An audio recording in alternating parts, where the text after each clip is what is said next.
વિજયભાઈ રૂપાણી સહિત વિમાન દુર્ઘટનાના મૃતકો માટે ગેળા ગૌશાળા ખાતે શ્રદ્ધાંજલિ સભા યોજાઈ।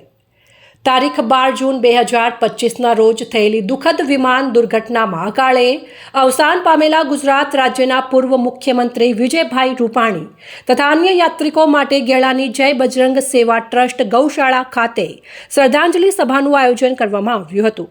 આ શ્રદ્ધાંજલિ સભાનું આયોજન બનાસકાંઠા તથા પાટણ જિલ્લાના પાંજરાપોળ અને ગૌશાળા સંસ્થાઓ દ્વારા સંયુક્ત રૂપે કરવામાં આવ્યું હતું।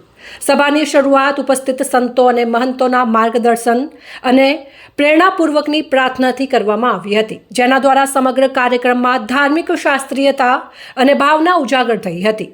આ પ્રસંગે વિજયભાઈ રૂપાણીના ચિત્રને પુષ્પાંજલિ અર્પણ કરીને ભાવભીની શ્રદ્ધાંજલિ અર્પણ કરવામાં આવી હતી। ઉપસ્થિત મહાનુભાવો અને ગૌસેવા ક્ષેત્રના કાર્યકરો દ્વારા તેમના લોકહિતના કાર્યોને યાદ કરાતા કાર્યક્રમ ભાવુક માહોલમાં સંપન્ન થયો હતો। વિજયભાઈ રૂપાણીના મુખ્યમંત્રી પદ દરમિયાન રાજ્યની ગૌશાળાઓ અને પાંજરાપોળ સંસ્થાઓ માટે વિશિષ્ટ આર્થિક સહાયનો નિર્ણય લેવાયો હતો। તેમણે ગૌવંશ હત્યા પ્રતિબંધિત કાયદાને વધુ સખત બનાવીને ગૌરક્ષા માટે કડક વલણ દર્શાવ્યું હતું। તદુપરાંત વર્ષ 2017માં બનાસકાંઠા જિલ્લાના ભયંકર પૂર દરમિયાન એક અઠવાડિયા સુધી પોતે બનાસકાંઠામાં રહીને રાહત અને પુનઃસ્થાપન કામગીરીનું તત્કાલ નેતૃત્વ કર્યું હતું, જે આજે પણ એક સચોટ સેવા ઉદાહરણ રૂપ બનાવ્યું છે।